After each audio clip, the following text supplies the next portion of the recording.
this program, which is in two parts. In the first hour, our invited guests will share their thoughts on the topic and technology interventions for SMEs. The second part will take the form of a panel discussion, after which we'll allow for questions from the audience. So once again, welcome to the second in the series of the CBG's Thought Leadership Program on harnessing emerging technologies for SME growth. We'll kick off the program with a prayer, and for that, I'd like to call on the Director of Risk at CBG, John Obri. Mr. Obri.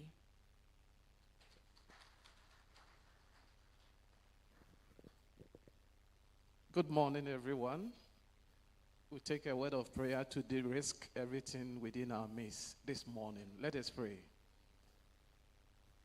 We've gathered here with grateful hearts for the gift of life and journey mercies, and for the opportunity to be here to share and learn in this Thought Leadership Seminar. We pray that you grant us the wisdom to explore new ideas and strategies. We also pray that as we explore, you spark aspirations, innovations, and partnership so that together we will grow as CBG and grow as SME, and also to affect the nation at large. These are many things we ask in the name of Jesus Christ our Lord with thanksgiving. Amen. Amen. Thank you for de-risking the event, Mr. Obri. Ladies and gentlemen, if there's any bank that understands the needs of SMEs and is best placed to drive this discussion, it is CBG.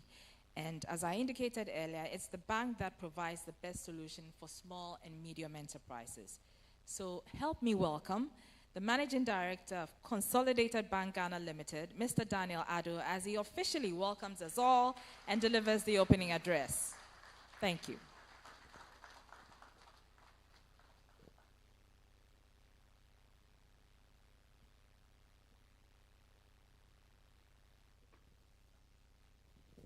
Thank you very much, Araba Kumsin. Distinguished guests, members of the board of CBG, management and staff of CBG, customers of the bank, graduate students from the University of Ghana, ladies and gentlemen, our friends from the media, a very good morning to you all. I am particularly excited about this event and the theme, harnessing emerging technologies for SME growth. It has been said that SMEs are the engine of growth for economies worldwide, Ghana included. We also know that technology is the key that drives productivity for our economies.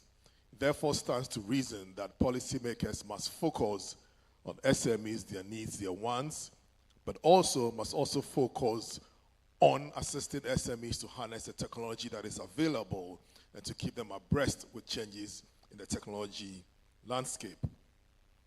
CBG is an SME bank. We are intentional about curating interventions and support for SMEs that will sustain and grow their businesses, particularly Ghanaian-owned businesses. Over the last few years, there's been a lot of changes in the SME landscape and the technology landscape in this country. The mobile money interoperability system that was launched by the Vice President in 2018 is the first in Africa. This mobile interoperability payment system permits consumers to transact transactions across mobile networks. And you'll all agree with me that it has had a tremendous effect on the payment systems in this country. There's no doubt that for SMEs, that has been a real game changer. A lot of us in this room make payments to small businesses through mobile money. There is also the Pan-African Payment and Settlement System, whose objective is to connect payments and to accelerate trade across and amongst African countries.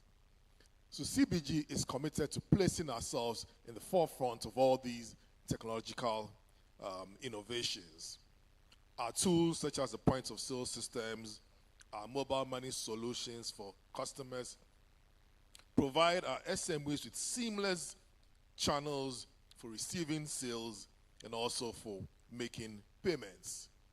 Additionally, the bank's mobile app and USSD code *924# provide options for our SMEs to make payments, to transfer funds, to track their transactions in real time. By leveraging the power of these digital channels, CBG is simplifying banking for our SMEs, enabling them to focus on growing their businesses and contributing to the broader domestic economy. These and many other things will be discussed this morning as we proceed with the program, and that's why I say that I'm particularly excited about the topic we're having today. So let me end by saying that the full power of technology can only be realized if we create awareness and continually drive and align our systems to make them more accessible, secure, and sustainable. We trust that this event will be a significant step in our day-to-day collaboration with sector stakeholders, regulatory institutions, fintechs, and policymakers. Thank you, and enjoy the rest of the morning.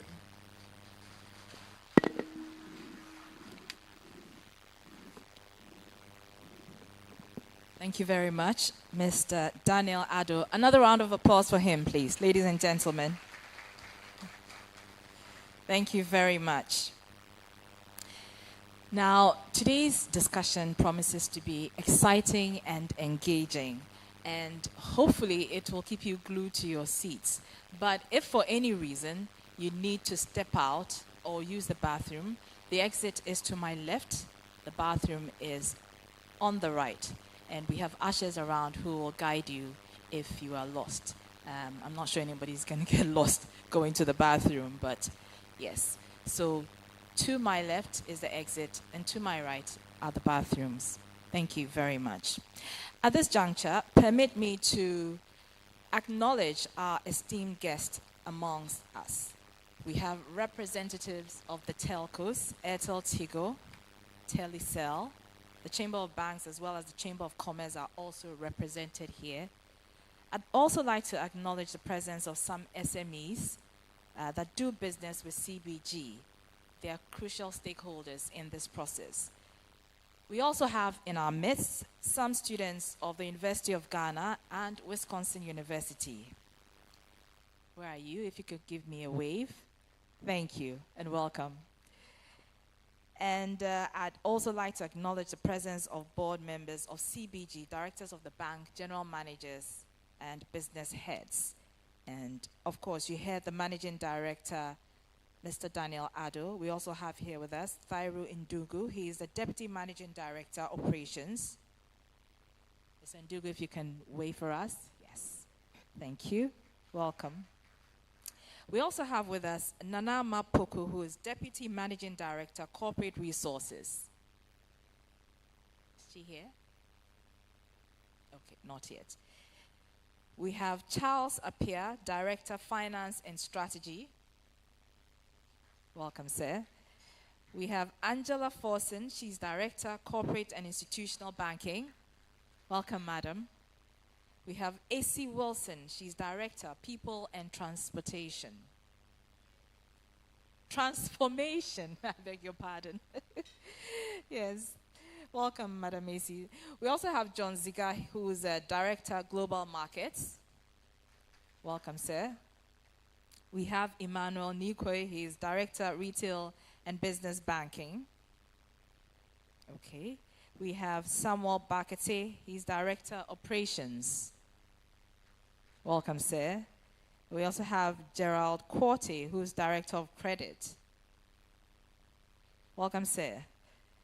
Also with us is Patrick Bwedi, who is Director, Internal Audit.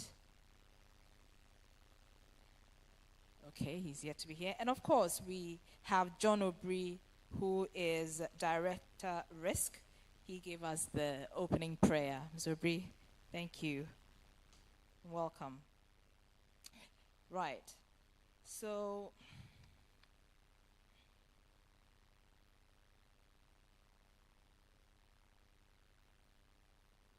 beg your pardon, technology is. We're discussing technology. Of course, technology can disappoint us sometimes. But like I said, we have our esteemed dignitaries with us. Would like them to share a word or two on the topic at hand and what digital offerings, if any, that they have for SMEs. So I'd like to acknowledge the Telecel CEO, who is not able to be here. So she is represented by Tawa Bolaren, who is Director, Enterprise Business. A round of applause for Tawa, please. Tawa, so can we have another microphone? Good. So,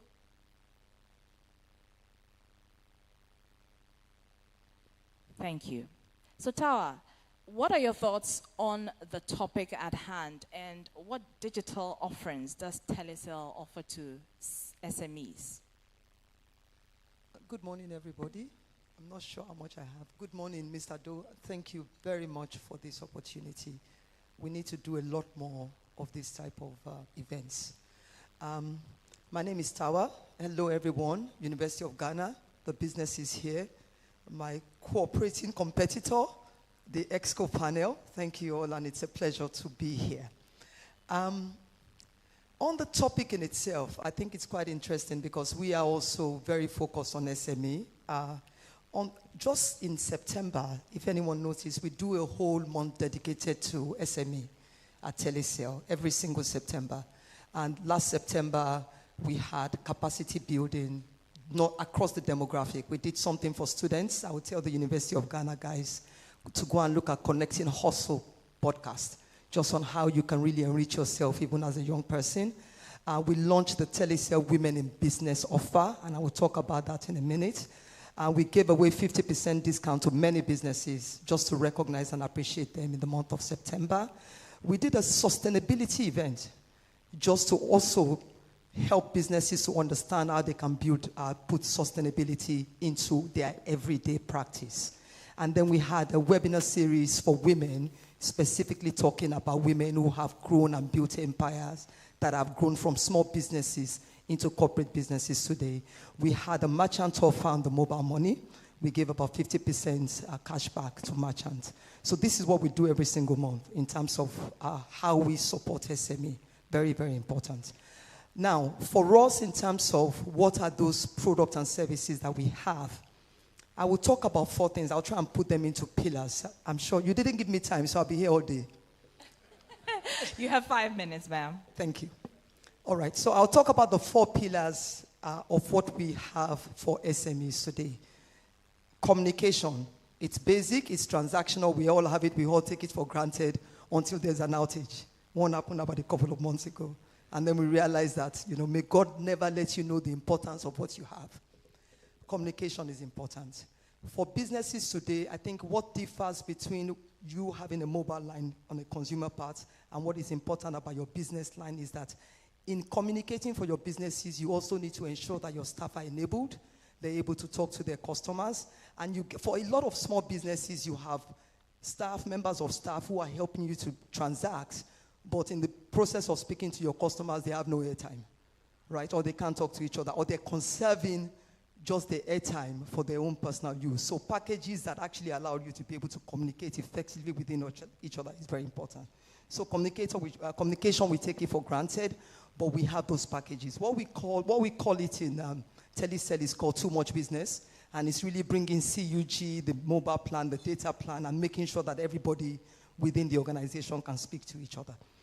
Then, obviously, you have connectivity. Everybody needs internet. This event today, I don't think can happen without internet.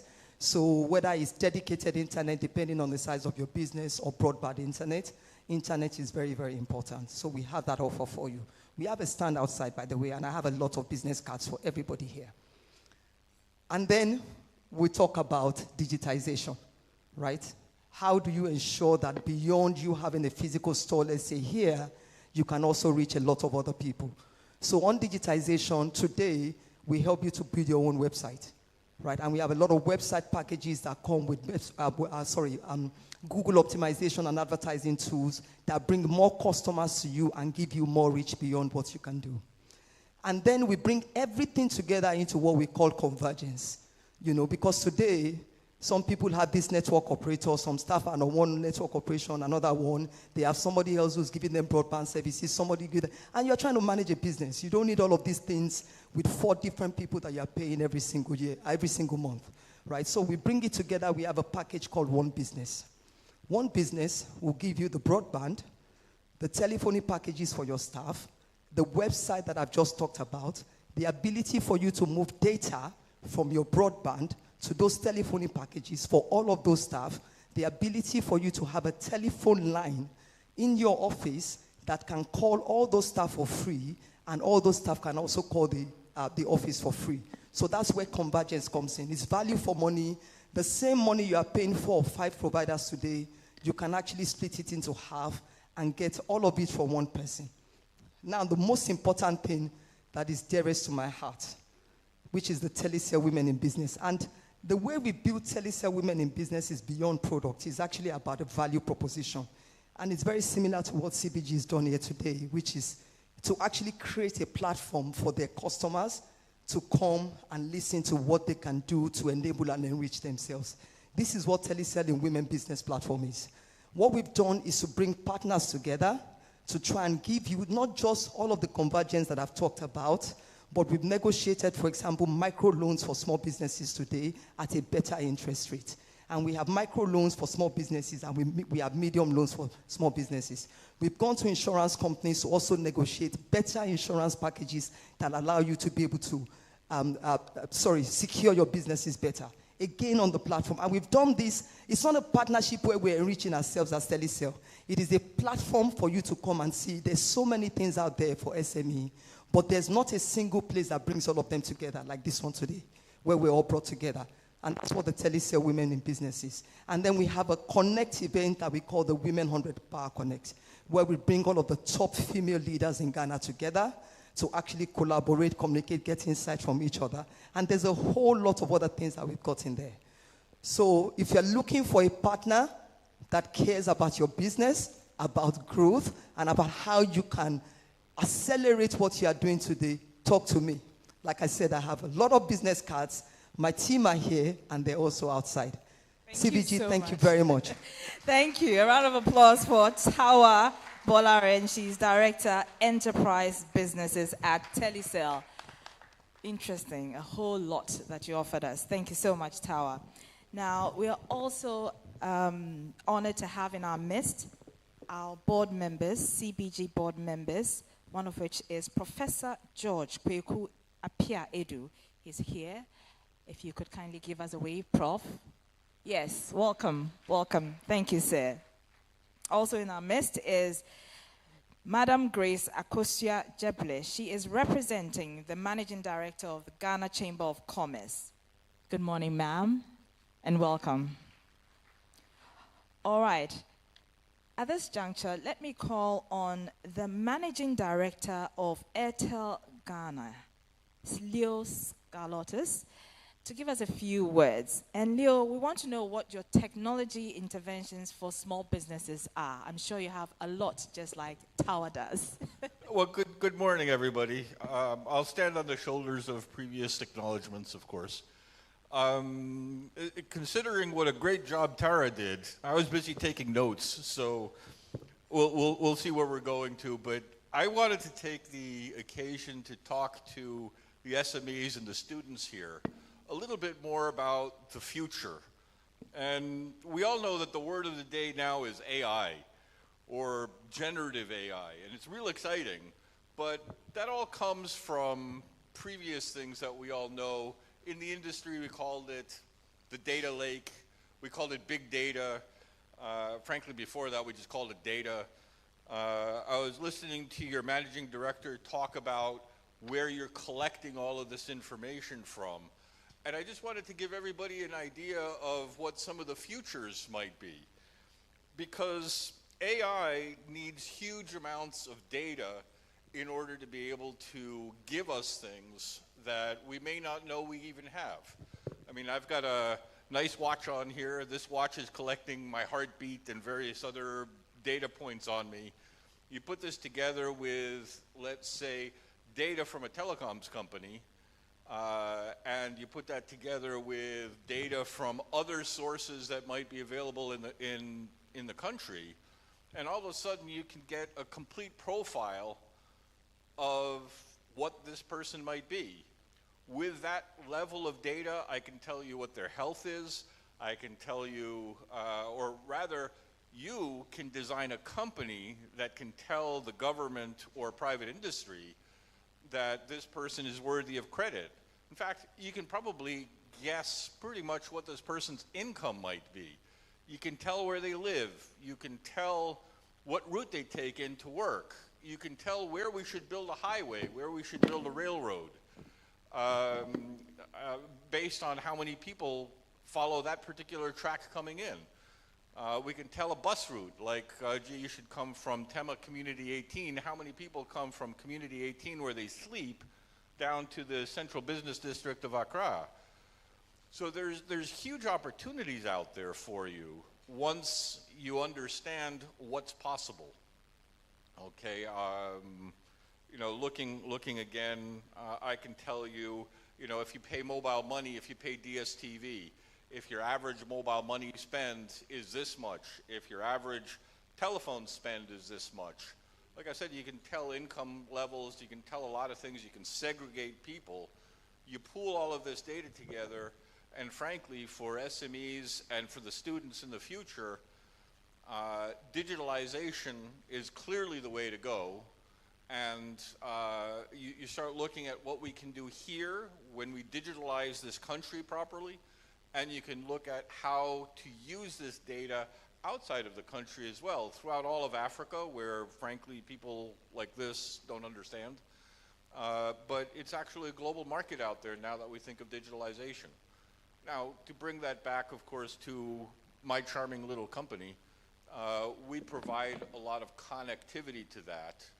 And as we look forward to 2G, 3G, 4G, now we're going to get 5G and 6G in the future, that's all about connectivity.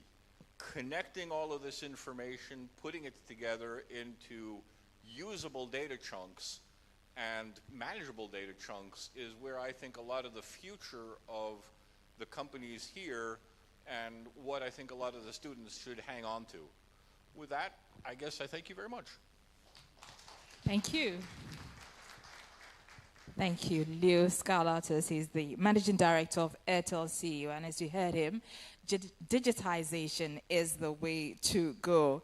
Now, we also have in our midst someone who's heavily involved in the activities of SMEs. He's in the person of Mr. Kwesi Koboy. He is the CEO of the Ghana Incentive-Based Risk Sharing System for Agricultural Lending, GESAL. Mr. Koboy, are you here?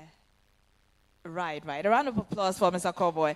Mr. Koboy, from where you stand, what is the challenge of SMEs in deploying digital tools for the growth of their businesses? So, a quick correction. I'm a retired CEO. Okay, so. Thank you for the correction. And I'm sure that also gives an indication of my old age. Thank you. Okay. So, we've had Telecel, we've had Airtel, and I don't intend treading that path because I'm not an IT guru. But I want to ask that a picture be beamed up for me. I don't know if Louisa's around. I gave her 2 pictures. Great. And there's another picture. The second one.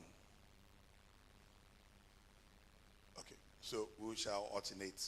So allow me, maybe give me 10 minutes, because or else the IT people will drown what I say. Now, I'm not going to tread a part of IT issues because I'm not an IT expert. And for those of us who are baby boomers, we are what we call before computer, BC. So I'm not going to do that. But what I want to share thoughts will be on what I call production-related SMEs. That's SMEs who are involved in production-related activities, small processing here and there, and so forth. Now, why am I saying what I'm saying? Well, I'm IT savvy, so I've put it on my iPhone.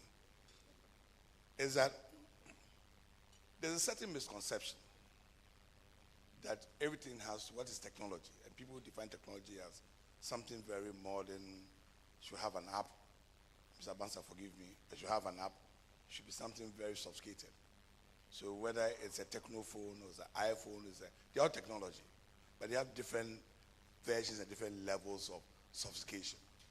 Now, for bankers, for SMEs, you always want to go and grab the latest toy in town.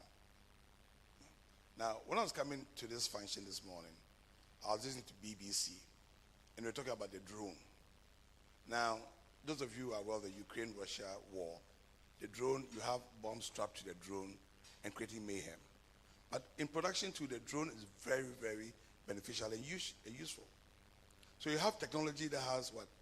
Good side, and technology that has what? Bad side. So we've got to be mindful of. It's not everything that you see that you buy. Now, from where I sit, there are two critical concepts I look at in technology from any business perspective.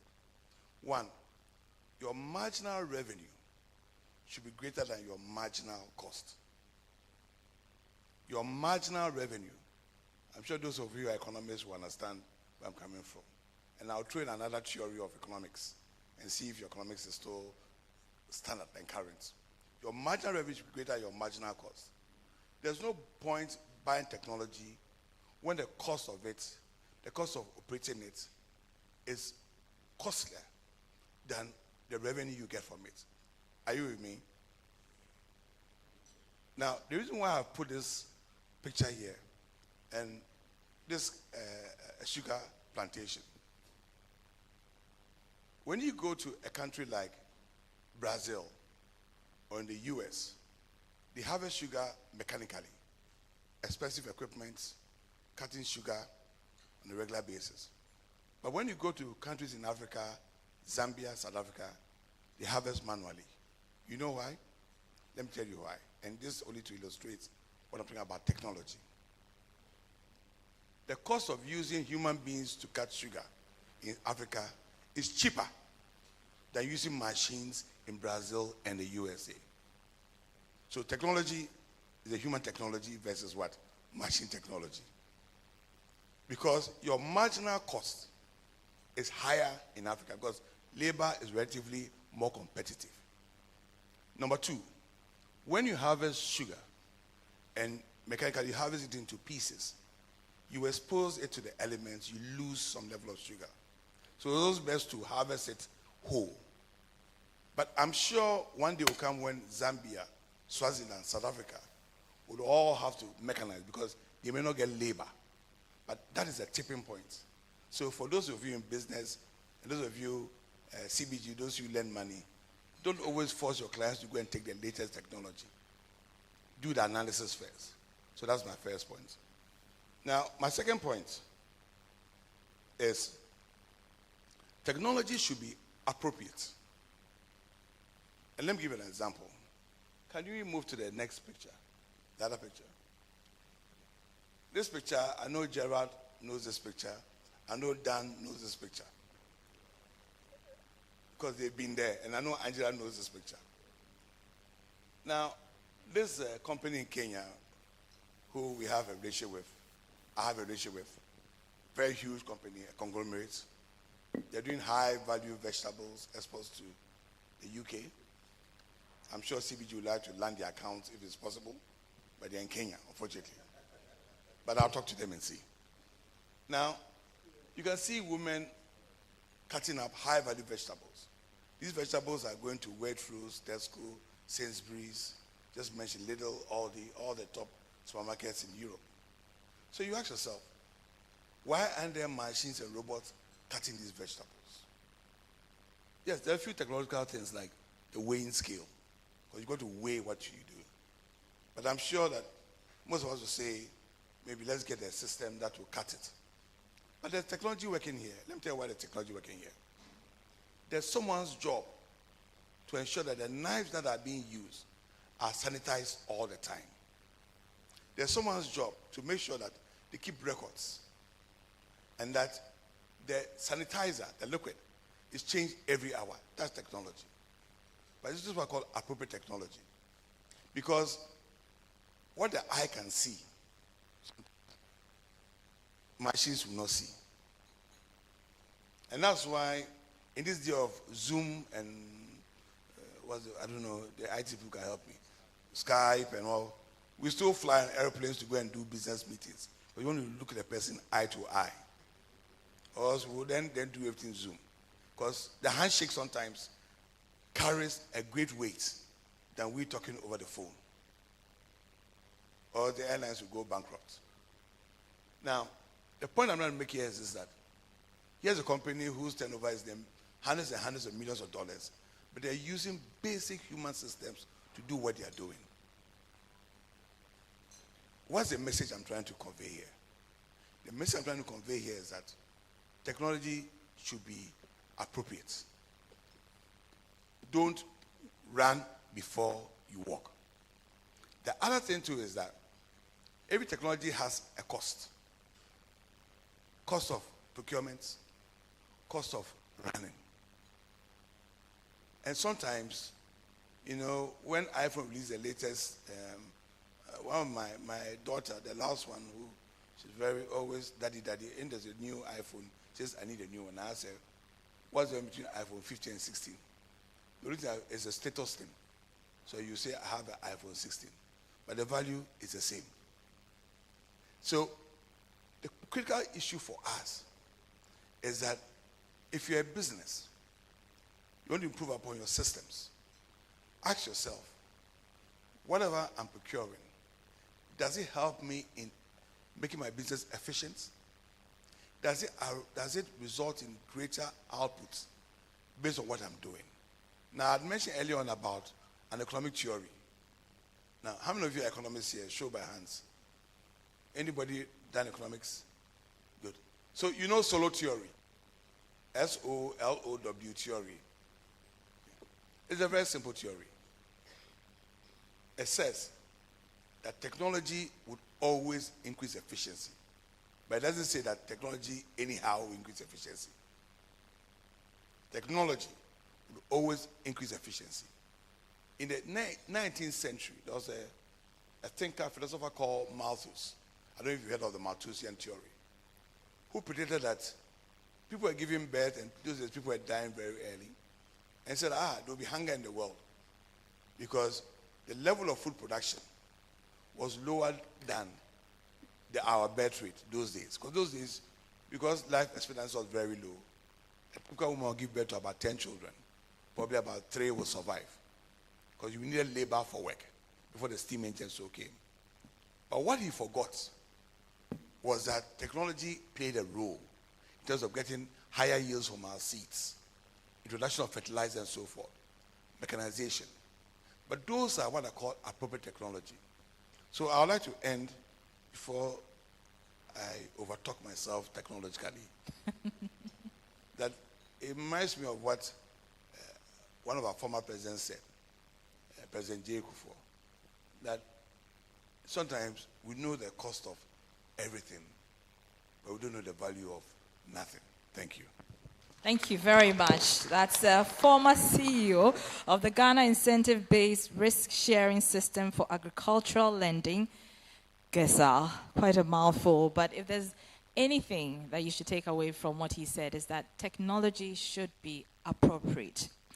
At this juncture, allow me to welcome the former Managing Director of the African Continental Free Trade Area, Mr. Divine Kutoche.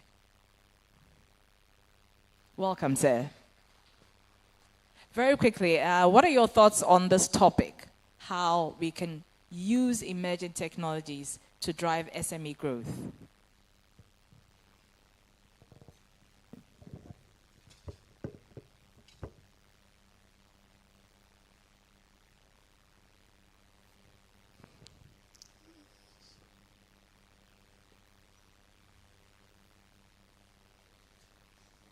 All right, thank you so much. Good morning to everybody. It's really a privilege to be here with you all today, most especially you, the leaders, innovators, and entrepreneurs who are driving our future as an economy. And I especially want to thank CBG for such an important role they are playing in SME development in Ghana. Ladies and gentlemen, I think we are at a remarkable moment. Through the AFCFTA, Ghana has unprecedented opportunity to open up new markets, create jobs, and elevate our small, medium enterprises onto the continental age. But to make the most of this opportunity, we must harness one of the most powerful drivers of progress today, technology. Technology isn't just a luxury anymore. I think it's a necessity. Emerging technologies, whether it's artificial intelligence, digital payment systems, or e-commerce platforms, have the potential to transform how Ghana SMEs operate, trade, and grow. And this is the moment to embrace these tools, not just because they are innovative, but because they are essential for the future we want to build. Now, I know when we talk about AFCFTA, we often talk about tariffs, trade policies, and market access. But there's another layer that is just as critical, the AFCFTA protocol on digital trade. It gives us the framework to ensure that technology is central to how we trade across borders, and it's this framework that can help Ghanaian businesses become more efficient, more competitive, and more connected to the wider African economy. Let's think about what this means for our SME growth. Right now, a cocoa farmer in the Western region, a textile manufacturer in Accra, or a food processor in Kumasi can leverage digital tools to reach customers not just in Ghana, but across the continent, from Nairobi to Lagos, from Kigali to Cairo. A well-placed e-commerce platform can take a product from a local market and put it on a virtual shelf that is accessible to millions of consumers across Africa. And that's not just growth. That is transformation. The National AFCFTA Coordination Office is already laying the groundwork for this transformation. Through our strategic initiative and partnership with the private sector, we are building the capacity of our SMEs to engage with digital tools and platforms that will allow them to scale, compete, and succeed in the AFCFTA market, please. But we must accelerate this effort. Consider logistics, for example. We know that one of the biggest challenges of SMEs is moving goods across borders. But emerging technologies can change the game. Digital trade platforms and technology can streamline custom processes, provide real-time tracking, and make transactions more secure. Imagine what that means for a small business in Tamale, where once there were weeks of delays at the border. Now, there could be smooth, efficient cross-border trade with our neighbors in Togo and Nigeria. Ladies and gentlemen, the AFCFTA protocol on digital trade ensures that Ghana can leverage these innovations to reduce trade barriers and promote faster and more efficient trade. And by investing in digital infrastructure, we can connect more of our businesses, especially those in the rural areas, to the broader continental markets. We have to make sure that no one is left behind in this digital innovation. But then, let's be real. It's not enough to just have technology. We need to ensure that Ghanaians have the skills to use these tools effectively. The AFCFTA has been working with various development partners like the UNDP, the GIZ, and the likes, and with CBG, obviously, to empower businesses with digital literacy and training they need. We need to deepen the work, equipping our entrepreneurs, especially the women and youth, with the knowledge and confidence to integrate digital solutions into their everyday operations. Now, I'm sure some may ask, why is this so important for Ghana's growth? Here's why. When SMEs grow, economies grow. SMEs account for more than 80% of businesses in Ghana. If we can help them operate more efficiently through technology, we are not just boosting their profits, we are creating jobs, increasing productivity, and driving development. This is how we ensure that the benefits of the AFCFTA are felt by all Ghanaians, not just big businesses or corporations, but the small family-run enterprises that are the backbone of our economy. And let's not forget, technology can help us address some of the most critical challenges our businesses face, whether it's access to finance, improving supply chain management, or navigating complex regulatory environments. Take the PAPS, for example, a system that allows Ghanaian businesses to trade across without the high costs and delays associated with traditional financial transactions. With systems like the PAPS, that is a Pan-African payment and settlement system, we make it easier for our SMEs to access markets across Africa and reducing the friction that has often held back our growth. So here's the challenge. I want to leave us all today with something. How can we, as a nation, as partners, ensure that technology doesn't just benefit a few, but lifts up all businesses? How can we integrate the AFCFTA protocol on digital trade into our national strategy in a way that is inclusive and equitable? How do we make sure that the cocoa farmer in Swishi and the textile maker in Ho or the tech startup in Accra can all strive in this new era of African trade? The answer lies in the work we do now. It lies in the partnership we build, the investments we make, and the vision we hold for what is possible. The National AFCFTA Coordination Office is already leading the charge, but it will take all of us, businesses, banks, civil society, to make sure that the Ghana's SMEs are not just participants in the AFCFTA, but leaders in driving this success. So let's harness this power of technology to unlock growth, build efficiency, and create a future where every Ghanaian can thrive. Thank you so much. Thank you very much. That is the former Managing Director of the Africa Continental Free Trade Area, Mr. Divine Kutoche. Another round of applause for him, please. And you heard him. Indeed, technology is no longer a luxury, it is a necessity. And as you heard Mr. Kutoche say, it's essential for the future we want to build. So we need to ask ourselves the question, how can we ensure that technology is not just about a few people? So ladies and gentlemen, we've heard from our guests on why we need to advocate for more for the use of technology in business. SMEs need to adopt emerging technologies for their businesses to succeed. At this juncture, it's 10 o'clock. We are transitioning to the second part of the program, which is the panel discussion. So, allow me to introduce my guests. Our first panelist is the country manager, West Africa at MasterCard. She is based in Nigeria and is responsible for advancing the MasterCard brand presence in West Africa, overseeing performance and strategic direction, deploying innovative payment solutions, and partnering with local governments and market regulators to build a world beyond cash. Before joining MasterCard, she held multiple roles in the finance and banking industry, with her first role dating back to 1998, when she joined United Bank of Africa, UBA, as head of loan monitoring unit, overseeing the bank's loan portfolio and ensuring compliance with regulatory standards. Our esteemed panelist is a seasoned digital transformation senior executive with 25 years of experience across diverse industries such as financial services, management consulting, telecommunications, and business advisory services. Alongside her varied experience, she is passionate about women empowerment and financial inclusion, with affiliations to key organizations such as the Women in Management, Business and Public Service, WIMBIZ, and the Women Entrepreneurs Initiative, AWE, launched by the U.S. Consulate General.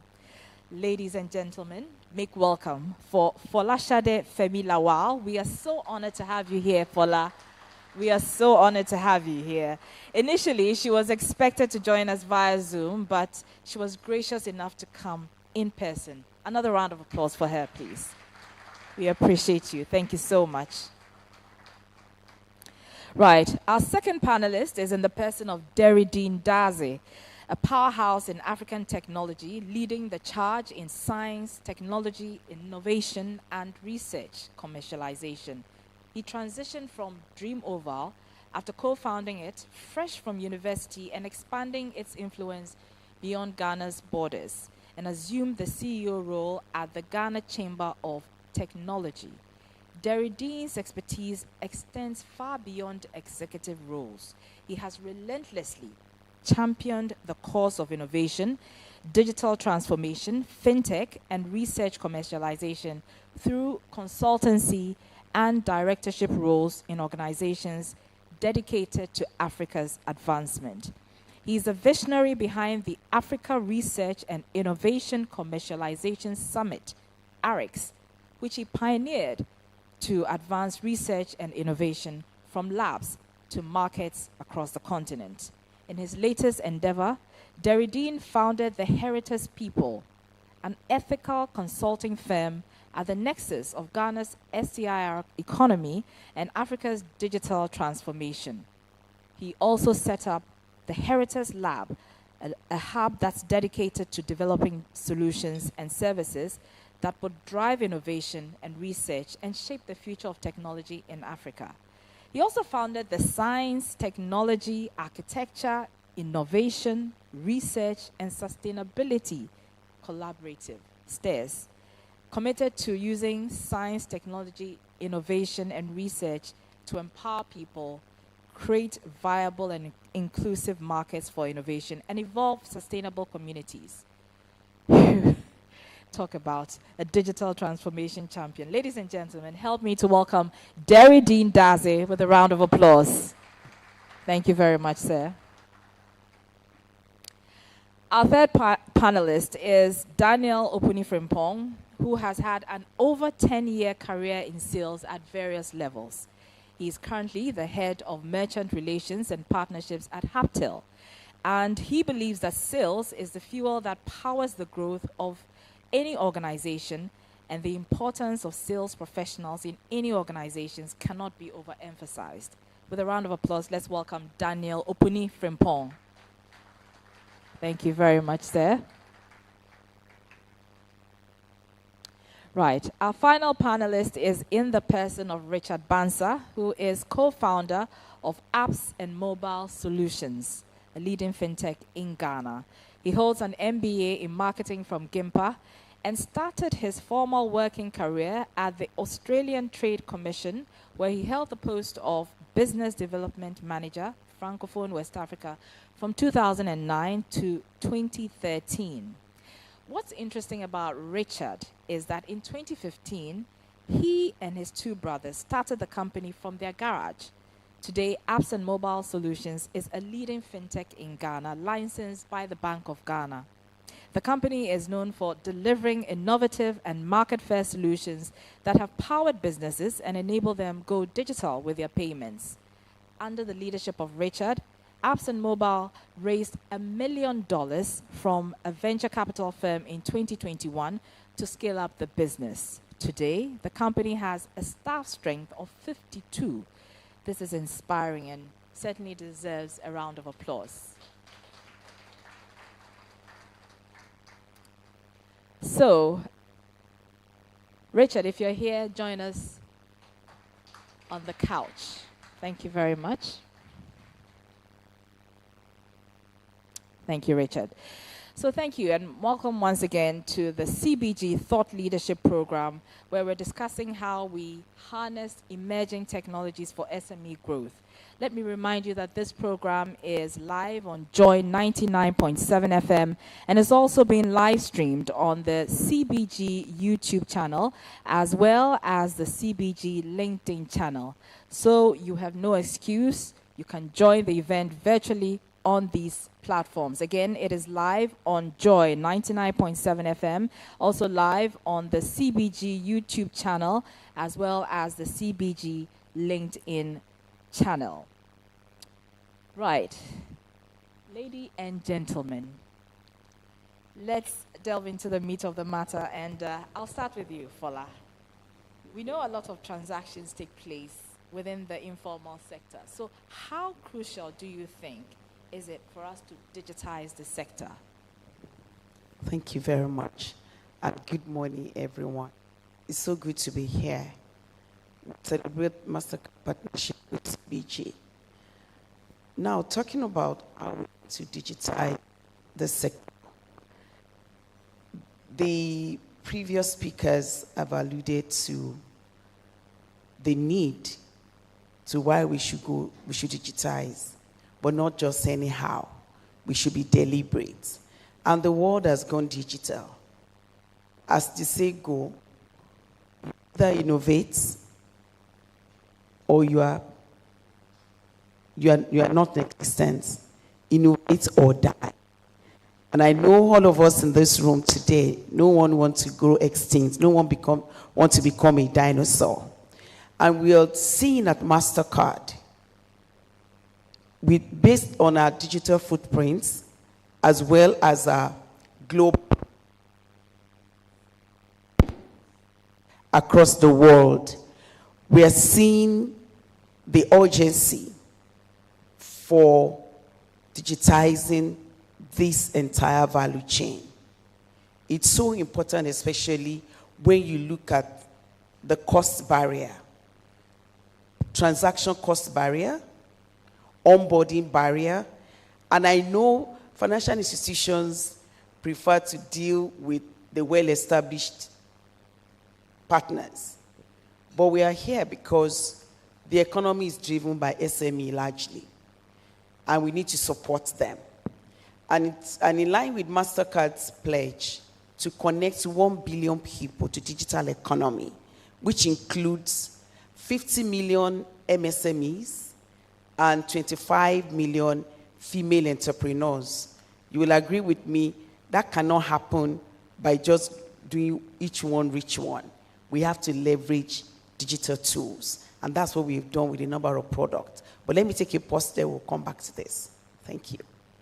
Thank you very much. Let me come to you, Richard. And staying on this tangent, if a small business decides to deploy technology in its operations, where should it start from? Thank you, and good morning, everybody. One of the key things that any business should do in assessing what technology to adopt is, first of all, to look at their business. What business are they into? Must take a 360-degree view of your operations as a business and begin to identify the pain points. What can we bring improvement? That's the first thing that I'll do or advise them to do. We are in business to provide a service to a clientele base or to our customers, whether it's a B2B or a B2C. So at the end of the day, how can we do this efficiently?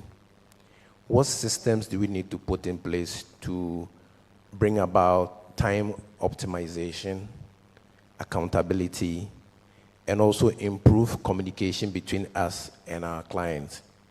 So by looking at the various functional areas of your business, from accounting to operations, whether you are into manufacturing, look at your production, look at your sales and marketing, you take each and every part of the business and you assess what is penned, what you don't have, what is on the market, and where you want to get to. So I'll give a typical example of, let's say, a tailor or a seamstress. These days, you can do this from your bedroom. You're not necessarily going to lock up capital to rent a place. So you have your machine and you're about to start, or you're already sewing. Who are you sewing for? How do you get their attention? So you're going to be looking at, first of all, production. Do you have the best of equipment in sewing, whether it's manual, machine, or electric? You need to look at that. Secondly, these days, because we're also competing with social commerce where people are displaying their wares on their statuses and on other e-commerce platforms, you are also competing with them. So how do I get my designs out there for people to see? So you're also looking at the technology of getting your things out there. Now, if somebody wants to buy, whether the person is in Ghana or another country, how do I, first of all, receive payment, also do the delivery? So every part of this conversation that you will have as a small business owner will entail you looking at it realistically and then begin to identify what tools are there for me to deploy to be able to do this efficiently and to derive benefit from my venture as a business. So yes, more like an introspection for you. If you don't have the capacity, because sometimes there are new technologies that we don't know about, so don't hesitate to engage people who are knowledgeable in the area to guide you. Engage. It could be even siblings and other people who have had exposure to technology or have an understanding of these things to get information, and then you begin to identify all the things that you need to begin to promote your business. Thank you. Thank you very much, Richard. But let me stay with you. Now, we know that technology relies heavily on data, but so therefore it means that SMEs must be disciplined in their record keeping and, documenting their business processes. So where the challenge comes up, isn't it? Because if you have SMEs who are not interested in documenting their processes, being disciplined to do that, how can they then deploy technology in the operations? Okay. Having started a business from ground zero, one of the things that I did and I advise every young business owner to do is record keeping. I do hold an MBA in marketing. Of course, then the MBA course, you'll be taken through the various other modules like accounting and operations and marketing and other things. But accounting is not my forte. But at least I have a very good understanding of accounting. We're three brothers. We didn't have the resources to recruit an accountant or account officer. I went online, look out for free accounting software, and I got one. I went through it, understood how it worked, and I used that to begin recording the sales and the expenditure or income, revenue and expenditure. Fast forward, when we're talking to an investor, they wanted to see our records. They want to find out whether we are accountable to ourselves first and foremost. Because if you are not accountable to yourself as a business, then a third party will not be willing to finance your business because they are not going to run the business for you. They'll put in capital all the same. They might appoint one or two people to your board, but they're not going to run the day-to-day affairs of the business. So record keeping is very essential. If you are not true to yourself as a business owner, as an entrepreneur, no third party, no family person, no venture capitalist company would put money in your business. So record keeping. So yes, you must find appropriate software. Some may be expensive, but looking at the scale of your business, there are free open source accounting software on the market, on the internet, that you can use. And then as the business grows gradually, you begin to look at bringing in a dedicated accounts officer. So that's what I did. When the business began to grow, then we brought in a dedicated account officer who took over the record keeping. So yes, you must be real to yourself. And accounting is just one of those things that you do. Another thing, when it comes to record keeping, your customers.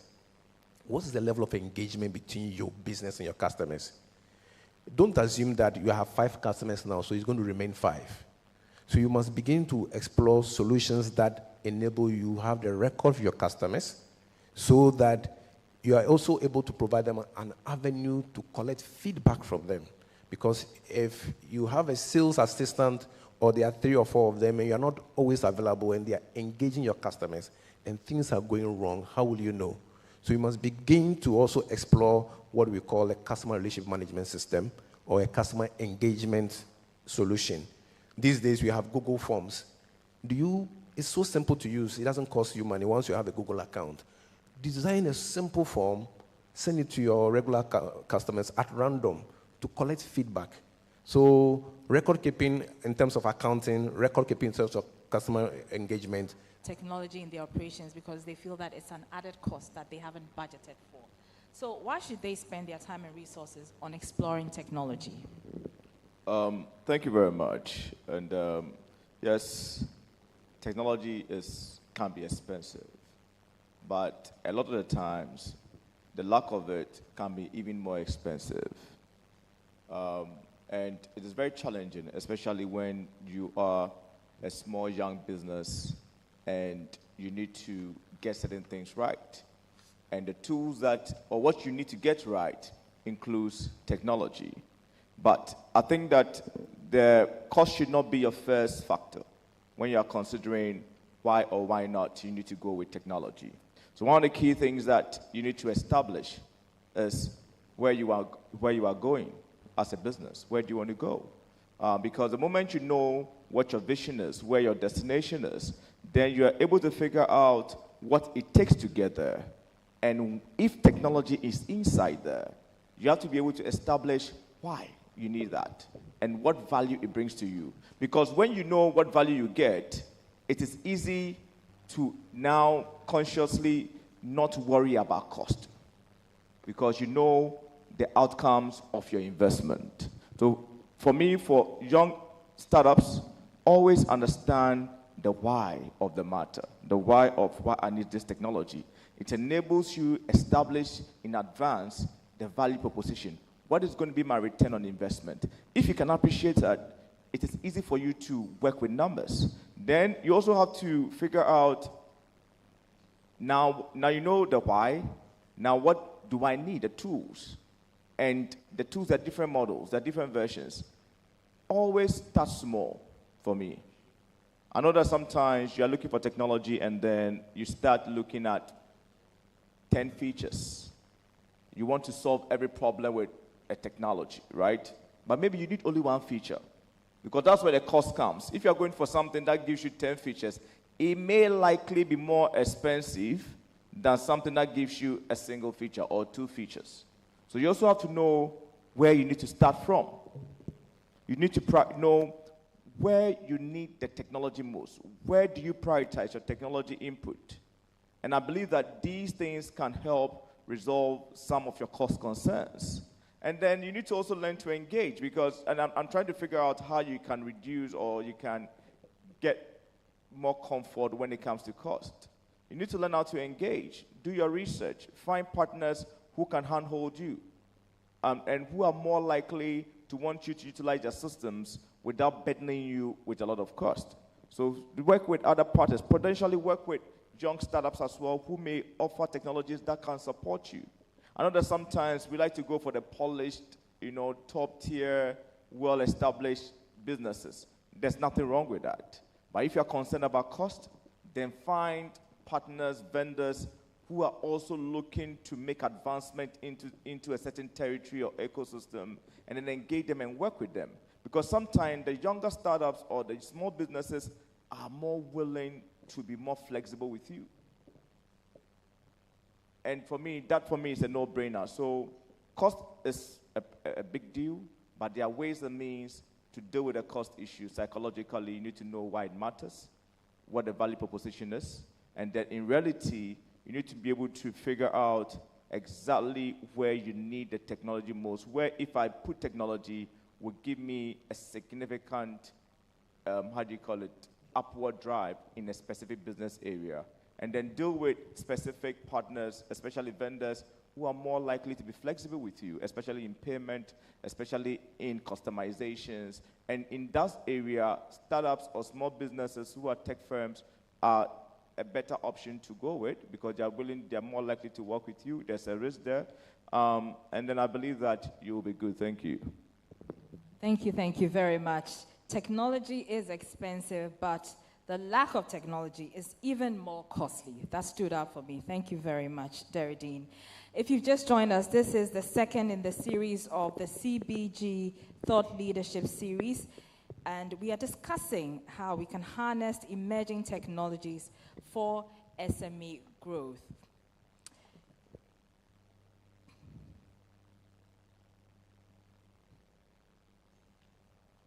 Right, I'd like to remind you that this is being live streamed on the CBG LinkedIn channel, as well as the CBG YouTube channel. It's also live on Joy 99.7 FM. Right, moving on. We're still discussing how we can harness emerging technologies to drive SME growth. And so I'll come to you now, Daniel. Now, we've talked about cost, and Derry Dean has been talking about the cost as well. Now,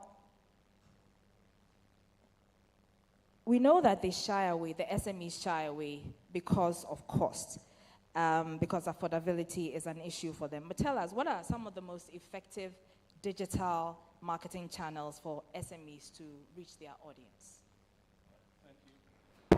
Thank you very much. So I'll take it this way. If you are an SME and you're looking for ways to market your product or your service to your customers, you first need to understand who your customer is. There's no one single blanket approach to where an SME should market their product or services. You first need to define who your customer is, and that is what most SMEs don't do. So we think that we can just apply technology and market everywhere, right? And then with the hope that we might attract business. But you need to understand who your customer is. Now, once you know who your customer is, then you know where to target that customer. Let me give you a typical example. If I run a business and someone who might be 50 and above, and I'm targeting this customer on, say, Snapchat, I'm literally wasting my money, wasting my time, wasting everything. That customer might be maybe on LinkedIn, somewhere else. And so you need to understand who your customer is. Now, once you know who your customer is, then there are several channels you can look at. First, social media. And even with social media, you can segment it. You could look at Facebook. That might work for a certain demography. You could also look at Snapchat, look at Instagram, look at X. But it's all based on who your customer is and where you should target them. The other bit too would be you could look at pay-per-click. Run adverts, right, on your product, your services, your website, and then you pay some money to attract customers to that. Email marketing also works to some extent. You could also do SMS marketing. But of course, you have to be very careful with data protection issues so that you don't send spam messages to people. So here, what you do is mostly dependent on who you defined as your customer. Once you've been able to do that, then these channels that I mentioned will be very useful. But if you don't do that, and you decide to, say, run adverts on, say, Snapchat, and here you are targeting baby boomers on Snapchat, you are literally wasting your time and your effort. Right. Right. But how can SMEs create compelling content targeted at their audience, their core audience? All right. So, and I love this part. It stems back to what I said earlier on with knowing who your customer is. It's very key. And there are two approaches you can take. One approach would be the hunter approach and then the fisherman approach. The hunter approach, and I see that a lot on social media, where people are just trying to sell hard sales. They're just trying to sell their products. So every single post they make is geared towards trying to make a sale. That is the hunter approach. It doesn't always work. It's not the best. The best way to run this would be the fisherman approach, where you drop, so the fisherman will put a bait, drop it in the water, get the fish to latch onto the bait, and gradually pull it out. For SMEs, what I mean you should be doing with this is post content that is very valuable to your audience. So once you've identified who your audience are, you want to now start engaging them. And engaging them means you are posting content which is of high value. You're not just trying to make a sale, but you're trying to create an engagement and a community and your service. You will make your sale eventually, but you don't want to be seen as a hardcore salesperson whose only interest is every post I make on my social media page is me trying to sell whatever I'm selling. But you want to create certain content that drives engagement, that brings value to who your customers are. I'll give you a typical example. So let's say I operate a gym, and I want to drive customers to my gym as an SME. There's one way to go, which is every time I post, I'm trying to get people come and subscribe to my gym. I have these packages in my gym. You could come and subscribe. But I could also go another route where I'm posting on certain issues about health. So there are several issues going on about kidney issues, diabetes, hypertension. I could take it upon myself to start now generating content that brings value with regards to these subjects. Now, whilst I bring the value, I now draw people in to the fact that, yes, I'm trying to help you solve this problem. When you come to me, I'll be able to help solve this problem better. In that case, the end consumer now sees me as an expert who can drive and help them achieve the value that I'm promising to help them achieve. Other than me going on my pages or all my marketing campaigns, and everything I do is come to my gym, get a membership, it's not going to work. All right, thank you. Now, Fola, let me come back to you. Speaking of marketing channels, what tech interventions does MasterCard offer for businesses to leverage? Thank you very much. I want to conduct a simple exercise with your permission. Go ahead. Right. May I ask the audience, and don't worry, MasterCard, I have my team here, so you can be up for some reward. Please, by show of hands, indicate if you have any type of payment card with you as we speak in the hall. Please just indicate. You have a payment card, either here or at home.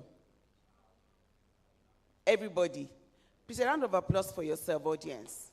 Thank you. So that will be the basis upon which I will come in. Thank you, gentlemen and co-panelists. May I update you that MasterCard has solved all the problems you have highlighted. We've solved it. And the reason being, MasterCard is deeply committed to the inclusive growth of SMEs. And I mentioned something that if we want to, they said if you want to go fast, go alone. If you want to go far, go as a team. So what we've done at MasterCard, we've taken time to understand the terrain. We've studied the landscape, and we've identified that our SMEs, they struggle in terms of financial support, getting the access, the digital tools that will help them to be relevant, to get the financial support, the digital inclusivity that will help them to be positioned. For example, we are solving that problem two ways, financial and non-financial.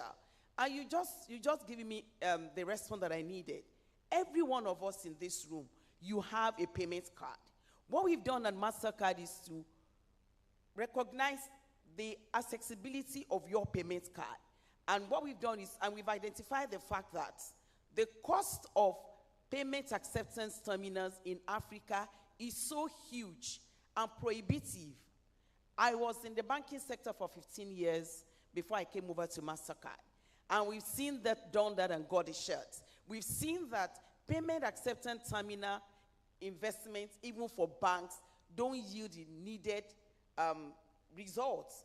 Does not give them the income and when you look at ROI. So we've solved that problem at MasterCard.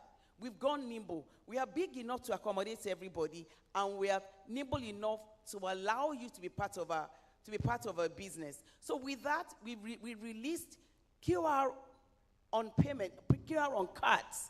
Our SMEs can actually use their cards as an acceptance terminal and also to make transaction payments. What that does for the SME is they don't have to go through that long journey or trying to figure out how to become. The former CEO that spoke earlier, spoke so eloquently, asked, how many of us are economists? Just one or two hands went up. So I think it is too late to start going to school to learn economics and accounting when the world is there waiting for you to solve their problems. So we make that solution easy for everyone to access. And we've done that in Kenya with KCB partnership with Unilever. 15,000 SMEs were supported. 70% of them were women. So women, we are rooting for you as always, because we know the hands that rock the cradle rules the world. A clap. Let's celebrate the women in our midst. So why we are saying that is, we don't need to reinvent the wheel. You don't have to. We say the adage, learn from experience, might not be applicable in the digital world, because when people have gone through the experience, why can't I borrow from your bad experience and pivot from that? So what we've done is to support them financially. In that case, we make them available, we make them to access loans. We have my easy loan opportunity. We've also gone to partner with credible organizations. Chaos Technologies, an Asian, well renowned for their success, have been able to release mobile devices with embedded digital acceptance payment solutions, that all the SMEs, you have your card, you can actually turn that around. You can use a mobile device to accept payments, to also do transactions. What that does for the organization, like CBG and other banks, is you can use that tool to be able to access, to be able to do a pre-qualification for the SMEs, for them to gain small loans to drive their business. We are always asking, go and bring certificate of your grandmother's marriage. Go and bring your great-grandfather's house certificate before you can access loan. We've demystified that at MasterCard. With those digital tools, the SMEs can have, you can see the transaction flow of the SMEs digitally, because why? We made that platform available. Without even the SMEs begging and pleading for them to be recognized as a partner.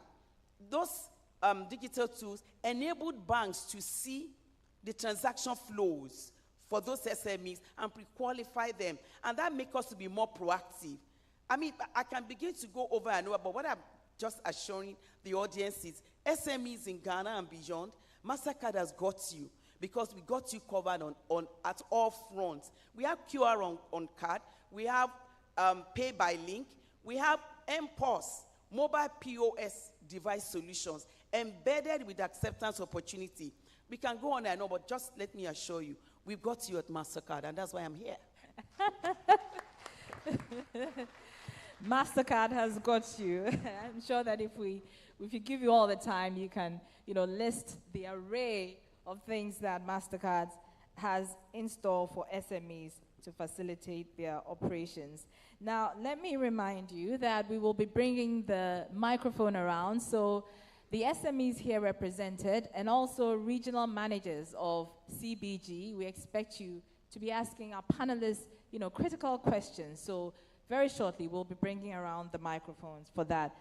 Let me come to you, Derry Dean. Now, we are told that if you don't break even, if you have a business and you don't break even within 5 years, you need to restructure that business. So what strategies can SMEs use to measure their return on investments of their digital marketing efforts? Right. So obviously everybody's doing business because largely we want to make money. But yeah, and I can also bet you that there are people who are also doing business because they just love doing business and they want to make a name for themselves. But on the money side, how do you ensure that, one, your technology investment is bringing you the return that you need? And I think it starts fundamentally by knowing what kind of problems you have so that you can adopt the right technologies.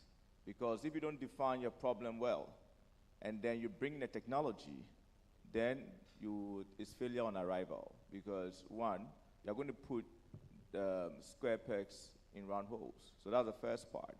So even in advance, you need to know what problem am I facing, or what problem am I solving. Some technologies include what are my pain point, and then what solutions can help fix it. Okay, so defining your problem very well is so critical, so you don't end up wasting your time. And that's why sometimes you need the support of experts, right? And an expert is not necessarily a brand-named human being, but sometimes somebody who can prove that they know how to elicit the right information from you to advise you. So that's the first part. The second part is having defined what problem you want to solve, and now knowing what kind of tools can help you. You need to be very focused on the kind of tool. You don't try to overscope, right, to let you have a solution that is too big for your to solve your problem. Sometimes we like I said in my initial comment, we tend to go for solutions that we don't typically use all the features, right? So you know your problem, you've identified a tool, now you need to ensure utilization. Because what is missing in a lot of deployment is utilization. And it happens to a lot of banks, even the big organizations. They deploy million-dollar platforms, and they are underutilized. So in order to ensure that you have good returns on your investment, you need to drive utilization up. Because when you're utilizing it, certain advantages that you get include, first, one, you're resolving your problems. Two, you are actually now having a better visibility on your solutions or on the outcomes.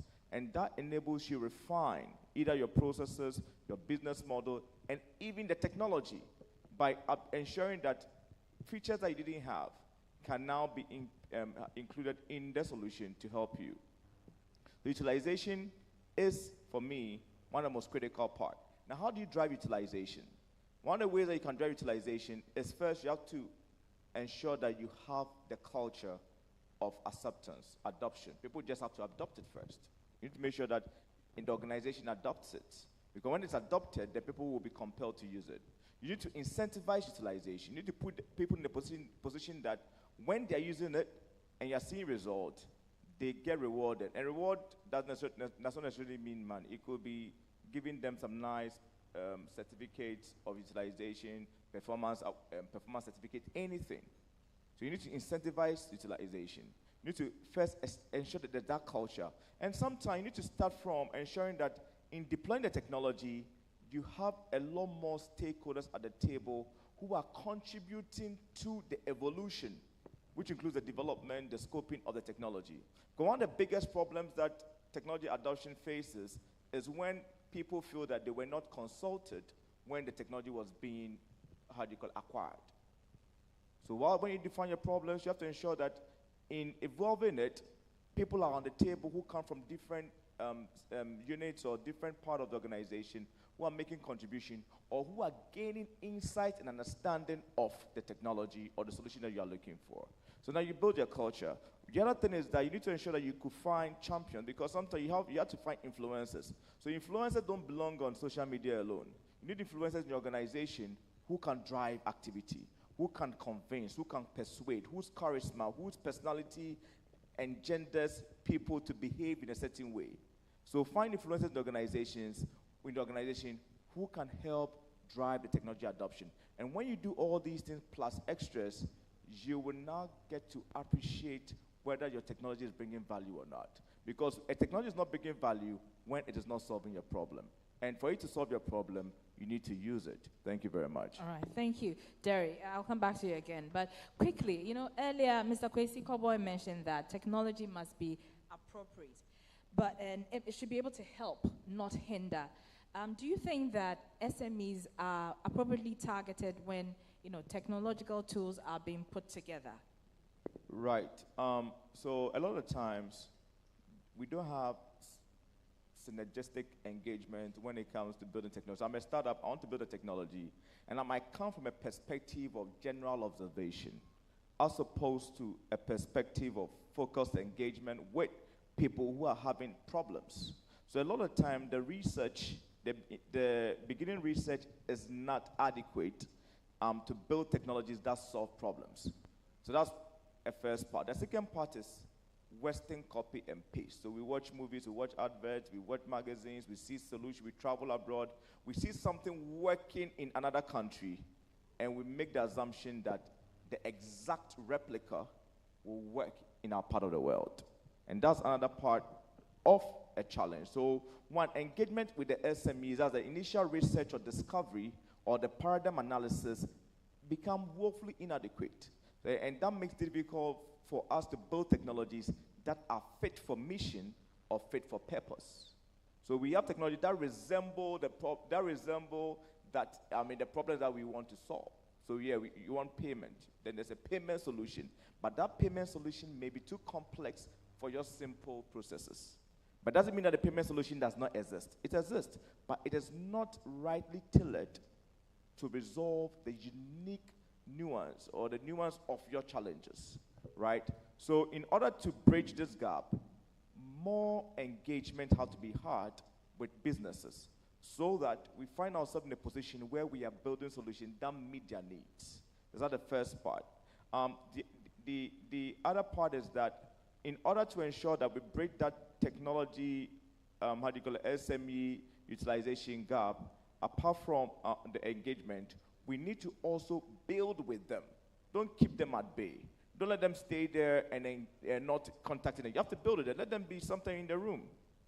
Or something you can even build for the environment. Or get somebody from inside the organization to constantly be with you to ensure that whatever you are doing aligns with their processes. And then testing. SMEs should avail themselves for testing. Test the solutions before you use them so that you can appreciate it way in advance. And it's when you deploy it rightly for live deployment, or when it's supposed to be used, at least it has gone through the testing phases and it meets your needs. So yes, there are a lot of conversations that can be had, and I'm available to help just in case. Thank you. Right. Thank you, Deridine. Thank you. So clearly, all these tech tools must be fit for purpose. Very soon, I'll be opening the floor for questions. We'll be coming to you, SMEs represented here, as well as regional managers of CBG and others. But before that, let me call on Professor George Kweku Apia Edu, who is a board member of CBG, to share his brief thoughts on the topic. Thank you very much, sir. All right. Thank you very much. I think we are very fortunate to, and good morning, ladies and gentlemen. We are very fortunate to live in a country that is quite well advanced as far as technology is concerned. When you travel around Africa, you'd realize that with a Ghana card, digital addressing system, mobile money interoperability, we have a foundation as a nation to advance technologically or digitally. So Ghana is really way ahead of many countries in Africa. And what we need to understand, and I believe that that was said in Dan's speech, the managing director's speech, is that the world is going techie. So economies are becoming more technical, businesses are becoming more technical, and as individuals, you and I, as human beings, in our own little environments, in our living rooms and in our bedrooms, are also going technical. In fact, if we don't, we will be left behind. So one issue that Deridine and I usually discuss, and he's a good friend, we talk quite a bit about technology and technological issues in the country, is about the digital divide. We must all do our best to come along together. We shouldn't be in a situation where small and medium-sized enterprises are left behind, and we only have the huge companies moving forward with technology. So that is at the corporate level. At the individual level, we have the urban, rural potential divide. That must also be avoided as much as possible through skills development, building our own entrepreneurs, and getting those who are not as well educated as some of the people in the population to begin to build confidence also in the area of tech.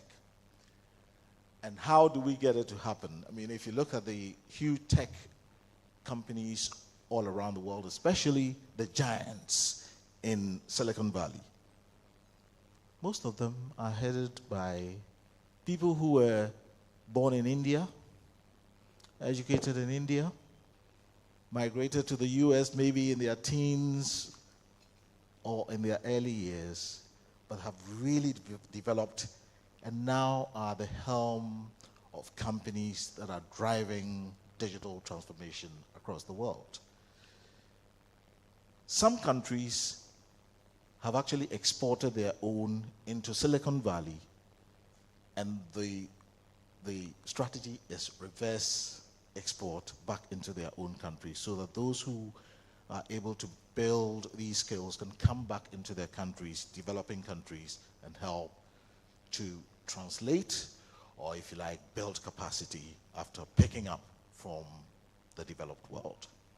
So many of you here belong to the small and medium-sized enterprises, and what I'd like to say is that we have no option but really come along with the digital transformation change that we are all witnessing in this world. From what our panelists have said so far, there are ways in which small and medium-sized enterprises can still get involved, be competitive, and still save on money, become more efficient, more effective, and productive in what they do. So for me, what I would say would not be too different from what has been said so far. A business exists because you have customers. Without a customer, you don't have a business. So the relationship between any small and medium-sized enterprise and customer is very important. Data is very important. You need to have your data or database, be able to mine the data, be able to segment the market, and be able to identify groups within the space that you can tailor various products and services to.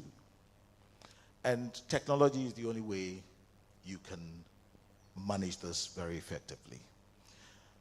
And so it will never be a mistake investing in technology. But how do you wrap up a strategy in such a way that it doesn't become a waste in the final analysis because you invested in the wrong product? So identifying the needs of the customers, as has been said, segmenting the market, providing tailor-made solutions, and ensuring that with customer engagement and also feedback, because the market is always changing. There are emerging trends in the marketplace, and you need to be in a position to capture these changes that are always happening in the marketplace. And if you adopt the right technology and you deploy it efficiently, I believe that you have a lot of gains that you would realize going forward. A round of applause for That's what I have Professor George Kweku Apia Edu there. And he said succinctly, innovate or die. Now we've heard from our panelists. It's time to hear from you, our audience. I'm sure that there are questions on your mind with all that has been said here. So if you want to ask a question, kindly raise your hand. The microphone will be brought to you and you can pose. You introduce yourself and you can pose your questions. So do we have any takers? All right. We have a hand in the middle there. Can we give him the microphone? Remember that this program is being live streamed on the YouTube channel of CBG as well as the LinkedIn channel of CBG. It's also live on Joy 99.7 FM. All right, kindly introduce yourself and pose your question. Thank you for the opportunity. My name is Richmond from Portrisol Enterprise. I have two questions. The first question is, yes, we all know technology plays an important role in the operation of every business, and that has been well emphasized here. My question is, there are times you need technology in a certain aspect of your business. Where do you get it from? Because if I want to buy, say, tomatoes, I know where to go to. But sometimes it's very difficult to know exactly where to go to get the kind of technology you need. And if you get there, how do you know or how do you assess that company that it would be able to support you through and through? Because there are times you get a technology, you pay the first initial fees, they install that for you. But going forward, when you need them, you don't get them. So how do you know that this company is the right company to provide that solution for me? The second question is, we know payment solutions are very important for us, but in this day and age, we pay so much, not even for us as businesses, but our customers that are paying us, they prefer current cash than using the online platforms or the mobile platforms because of the cost implications.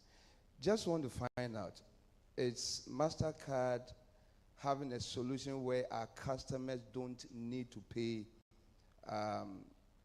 so much to do a transaction with us. Thank you very much. All right, thank you. Any other questions? Okay, so we can answer this. We can start with Fola. He was talking about payment solutions.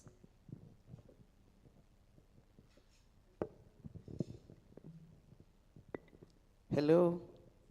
Okay. So thank you for that very important question. We had said that MasterCard is your partner that goes with you all the way. I didn't want to bore you with the details of the programs and products that we have. We've done this across Africa.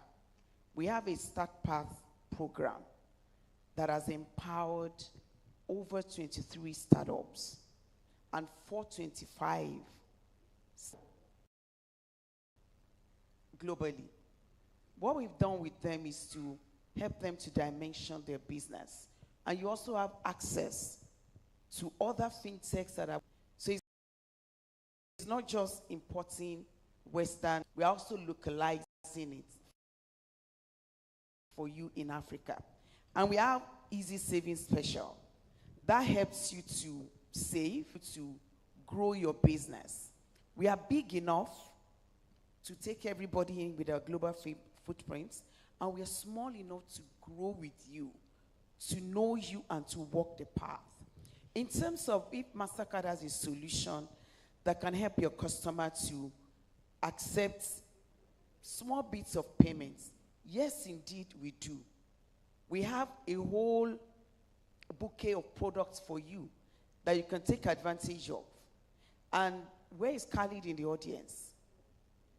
That gentleman with his hand raised is a powerhouse of SME solutions. And that's why we came into the market together last night, because I know we are going to have SMEs like yourself in the room. And we're happy to support you, to walk you through the journey. We do accept nimble payments, cash payments. That was why I asked that question. Do we all have our cards? Today, Ghana has grown so well in the wallet business. Faster than any other country in West Africa. And that's something Ghana should be proud of.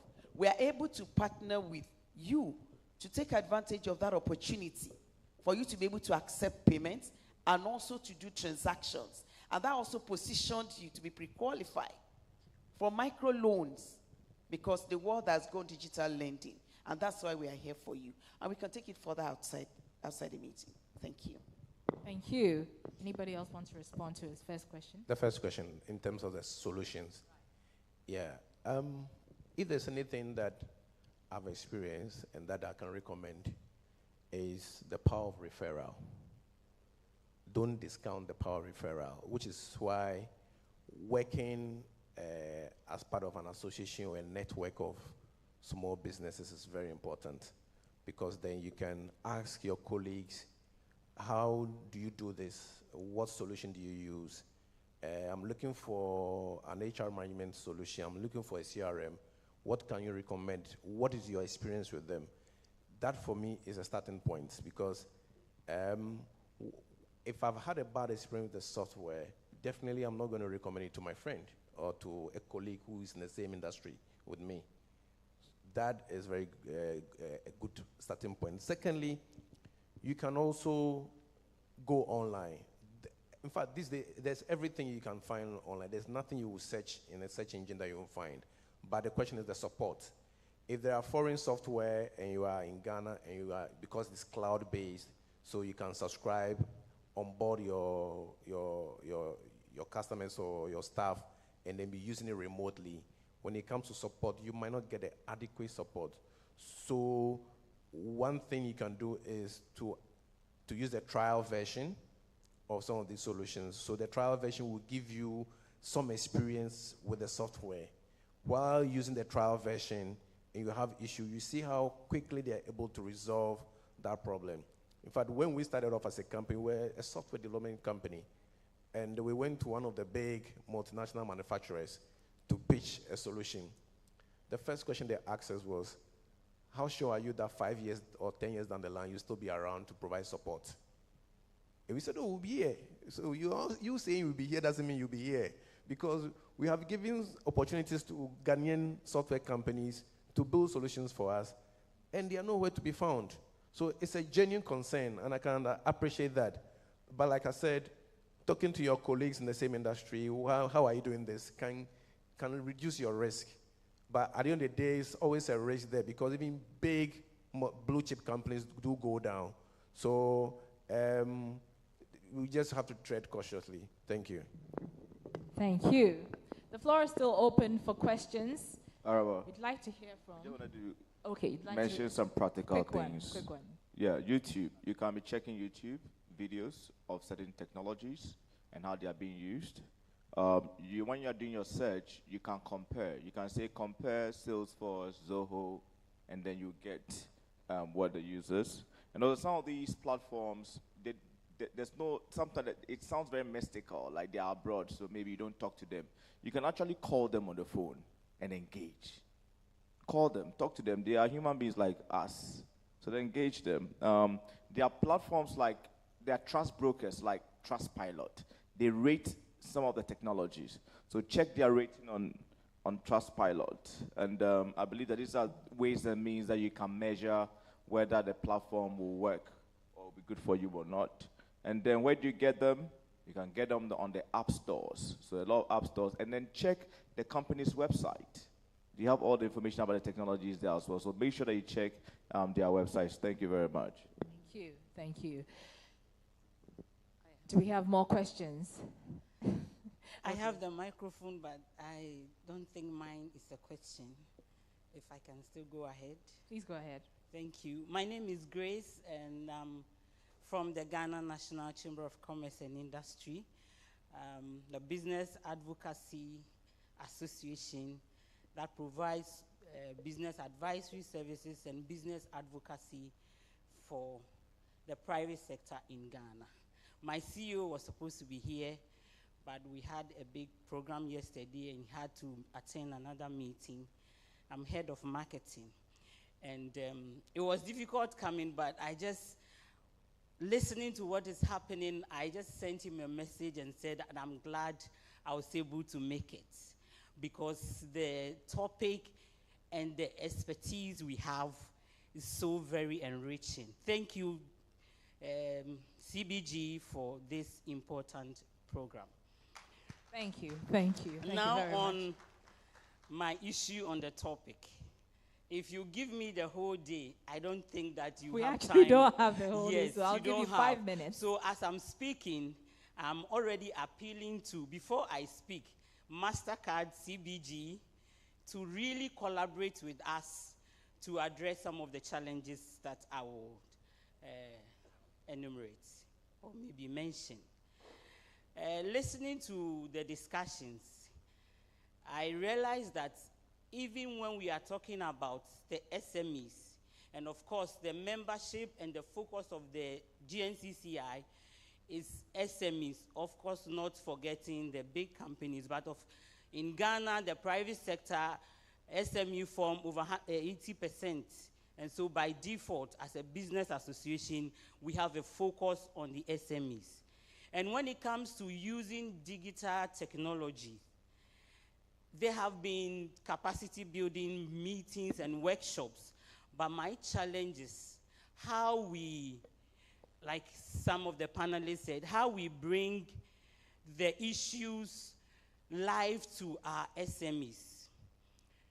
A lot of our SMEs really are not only technology inclined, but some of them don't have even the formal education to navigate the free systems that we have talked about, to even know where to go for what. And so for me, I would really love for us to collaborate and to be able to do operational audit deliberately.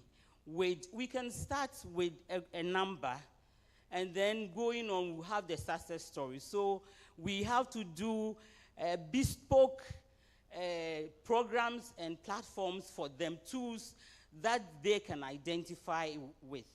Like my brother said, even after introducing them to the technology, sustaining it is a big problem.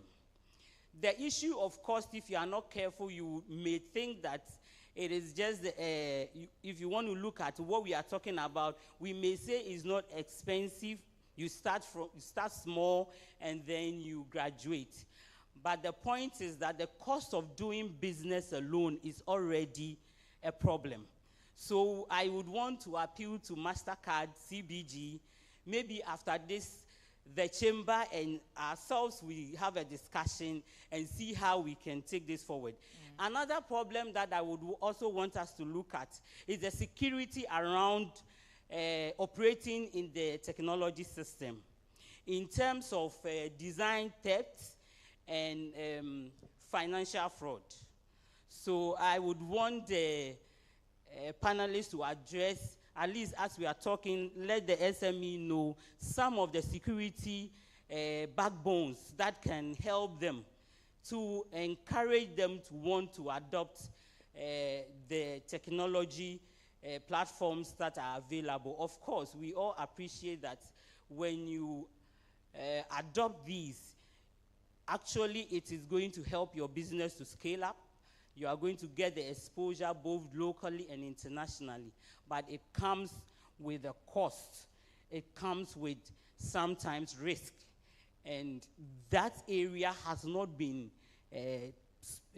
focused much.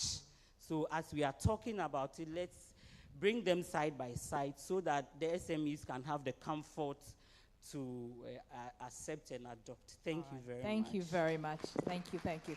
Collaboration is key to scale up operations. Do we have any more questions, particularly from the SMEs represented here? Okay, we have a hand in the corner there. Kindly introduce yourself and pose your question. Good morning. My name is Frederick, and my business is at Okanshi, Accra.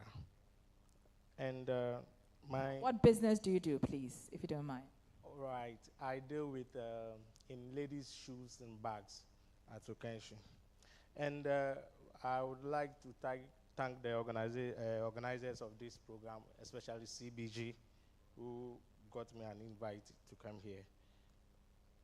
For this purpose, our gathering here, I think from here I will plead with CBG to have a dedicated stand to sell these emerging technologies to SMEs at their various locations, especially. Let me mention Abusukai, for instance. Let me mention Okanshi, for instance.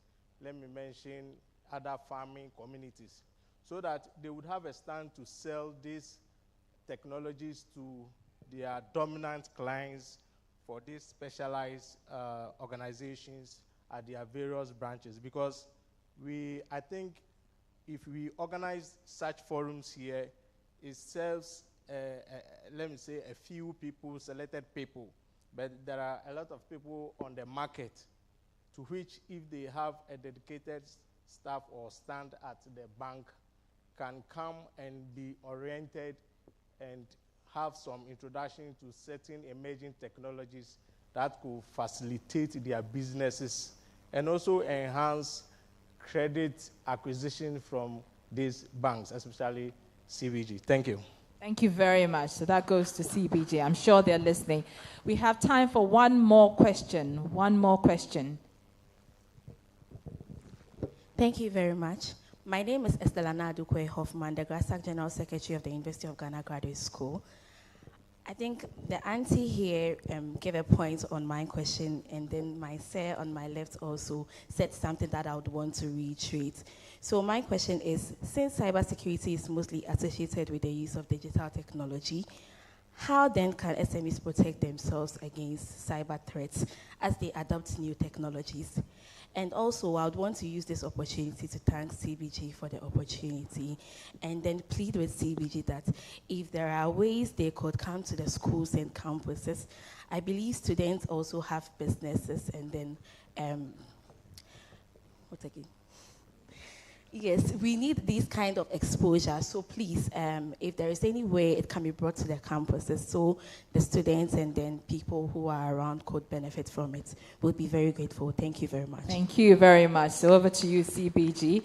But on the question of cybersecurity, would any of you want to respond to that? Yes, please.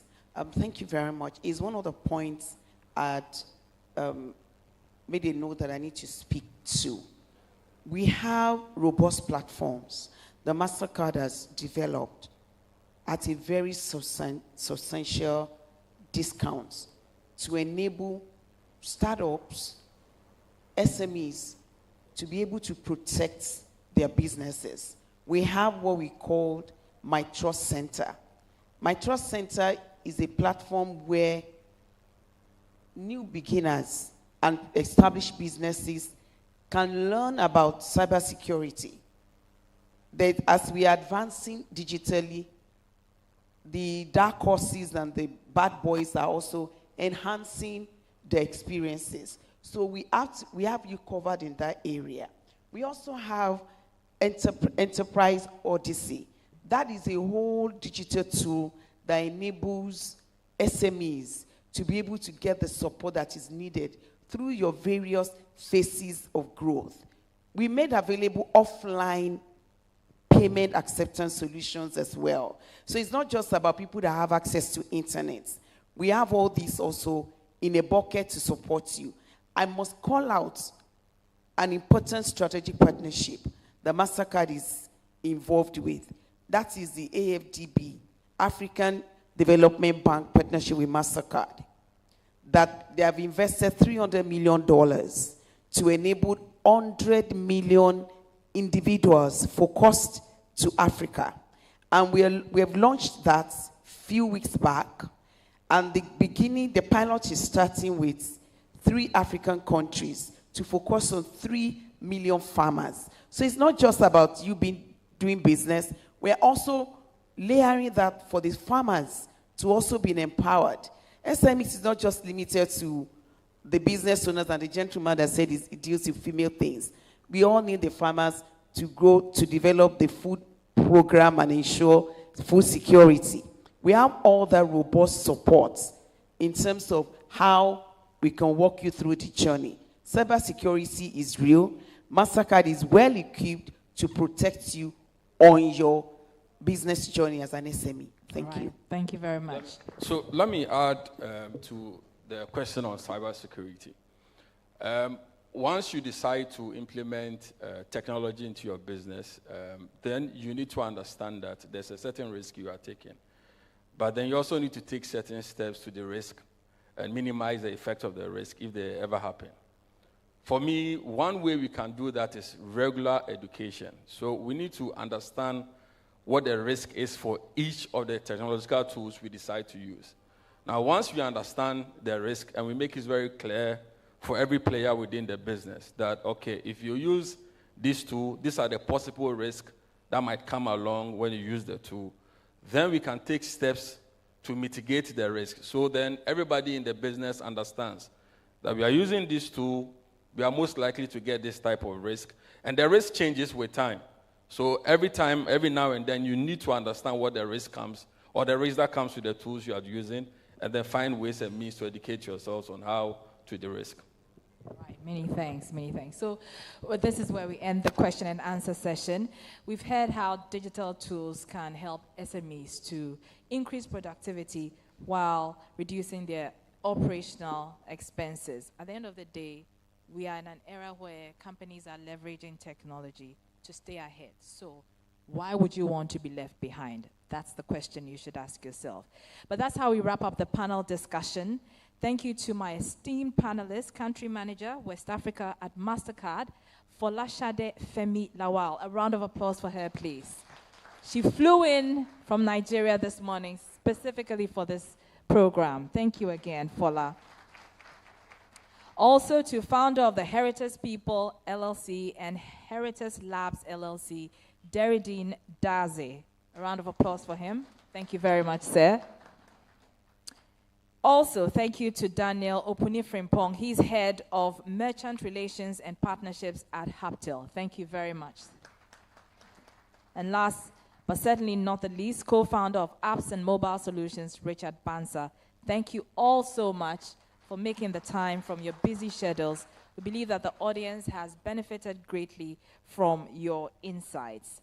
At this juncture, I'd like to call on the managing director. Before I call on the managing director to give us our closing remarks, a few announcements, one of which is that there is a QR code on each of the tables, and we are imploring all of you, especially our customers, CBG customers, to evaluate the event. It is a very short exercise. Takes less than 30 seconds, and it's very important. So we implore all of you to participate. Thank you very much. A round of applause for Mr. Daniel Addo as he delivers his closing remarks.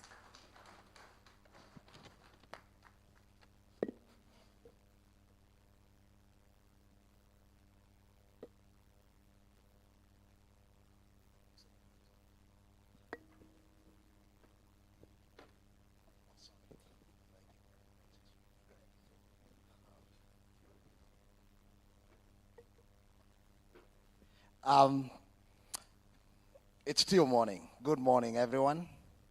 I start by the protocols observed before. I'm not Daniel Addo, as you can imagine. I'm a bit smaller than his version, but I'm trying to compete with him. He's delegated as my boss for me to do the closing remarks on his behalf.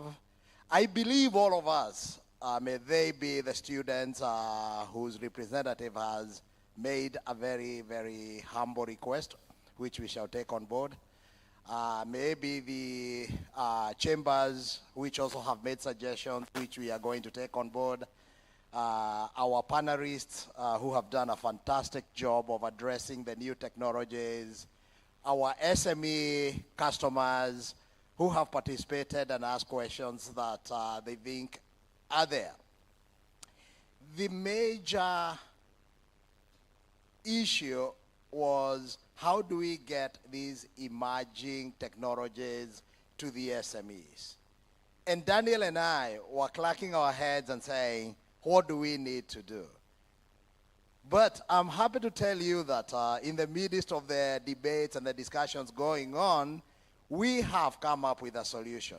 We are going to form an SME advisory board, which will interact with all these SMEs, will interact with the business schools, will interact with the chambers, and come up with a comprehensive solution to introducing new technologies to the SMEs. So watch this space. Secondly, I think it was instrumental because after you get these technologies, then we had, they are the bad guys out there. Cyber security is expensive. Ask me. It is under my remit. And I have my board of directors who keep on asking me, why are you spending all this much money? But really, the real loss is huge if you don't protect yourself. I think it is very costly to imagine that the SMEs are going to get it well in the cyber security. So another aspect of this board that we are going to put together is to see how can we bring these new technologies to SME and also provide the cyber security to them, such that their worry will not be how to protect themselves, but how to sell to their customers using the new technologies that we shall do. And I think this is a program that is going to be announced, and it is being supported by the Ministry of Finance and Development Bank of Ghana. We are working with them, and it's going to address most of these issues with the SMEs. So thank you very much, all of you, for giving us your morning to deliberate, to discuss this very new important topic of new technologies. As we all know, the world has gone technology. Mark Zuckerberg said the other day when he was asked about artificial intelligence, why are you spending so much money in artificial intelligence? Is there return on investment? He says there might not be, but the risk of being left behind and waking up is huge than spending that money today. The same thing we should say. The huge of the SMEs being left behind by the big players, your MTNs, your telecells, CBGs of this world, is huge. We need to do something for the SMEs to make sure that we carry them along in the technology journey. So thank you very much, all of you. Spend the rest of your day in a more fruitful way. Thank you. Thank you very much. Ladies and gentlemen, Thairu Ndugu, Deputy Managing Director Operations for CBG. Another round of applause for him. And let me use this opportunity to also acknowledge a board member, Prince Amwetia Yang. He's a board member of CBG. A round of applause for him. Thank you for your presence, sir. Now, I'd like to, another quick announcement. All SME customers and all students here who've been invited should kindly stay seated when the event is done. This is very crucial. We'd like to interact with you on some pertinent issues. So SMEs, businesses represented here as well as students, kindly stay behind after the event. Let me call now on Samira Yahya to give our closing prayer. She is with the Department of Credit. A round of applause for her.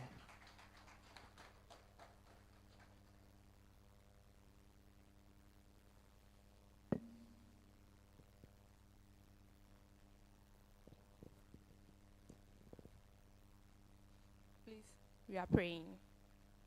Bismillahirrahmanirrahim. Astaghfirullah, astaghfirullah, astaghfirullah. Alhamdulillah Rabbil Alameen. Allahumma anta salam wa minka salam tabarakta rabbana ya azza jalal wa ikram.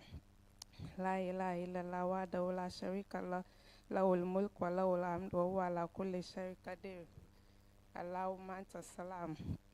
Allahu la ilaha illa huwa al-qayyum la ta'khudhuhu sinatun wa la nawm lahu ma fi samawati wa ma fil ardi man zal ladzi yashfa'u indahu illa bi ilmihi ya'lamu ما بين أيديه وما خلفه ولا يحيطون بشيء من علمه إلا بما شاء وسع كرسيه السماوات والأرض ولا يئوده حفظهما وهو على كل شيء قدير.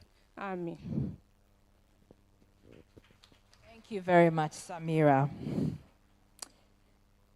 Well, all too soon, we have come to the end of the program. I'm sure it's been very beneficial for you as an SME person. I've also gained, invaluable insight in all of this. Let me again remind you about the QR code on your various tables. Please, it is essential that we participate in this exercise. It's a 30-second activity, and you just scan, and then you answer the questions. Very, very easy. Within 30 seconds, you should be done. At this point, let me also announce that there's still breakfast for those of you who haven't had breakfast and who came in late. There's still breakfast out there for you. Our ushers outside will direct you to where it is. May I call on the panel members, Fola, Deridine, Richard, and Daniel, kindly come up stage. We want to take a group photograph with management of CBG, with the managing director and other heads, board members as well. So board members of CBG, may I crave your indulgence to approach the stage and take some official photographs with the panelists. Thank you very much. Kindly move towards the stage there.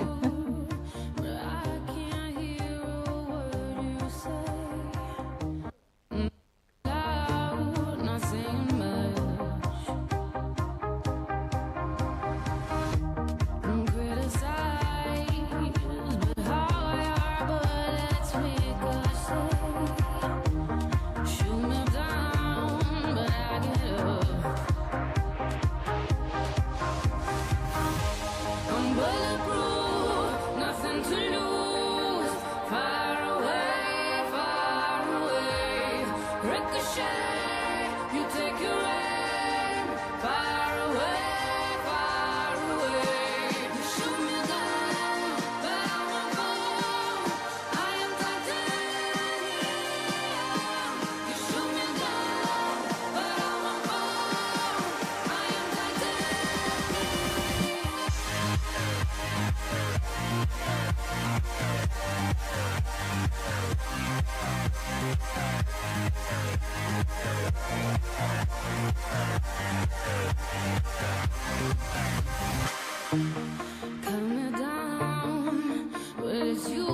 Thank you very much.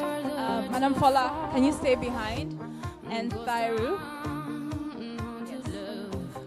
Kindly stay behind us.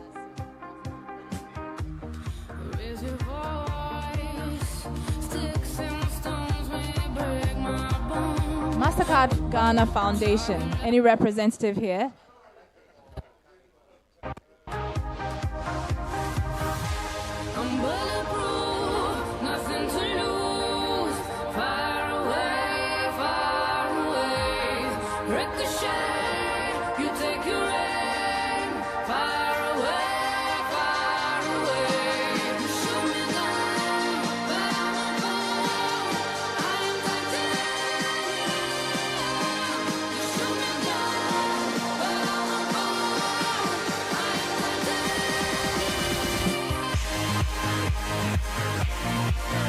Thank you very much. Thank you very much.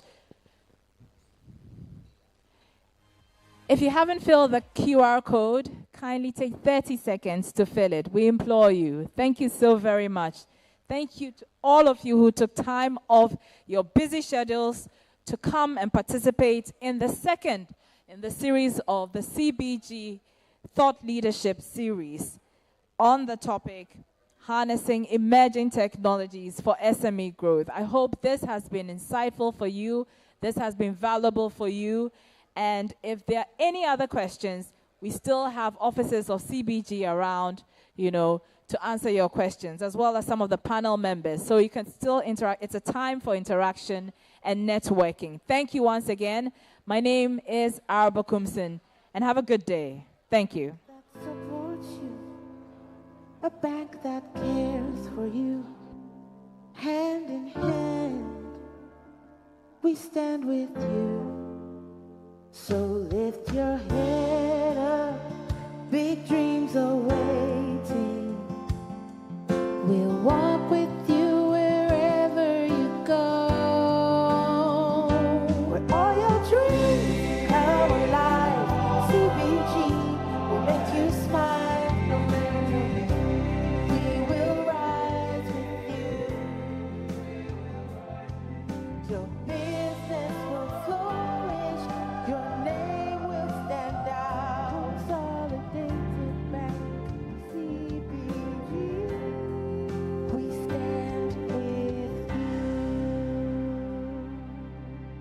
That supports you, a bank that cares for you, hand in hand, we stand with you. So lift your head up, big dreams are waiting. We'll walk with you wherever you go. Where all your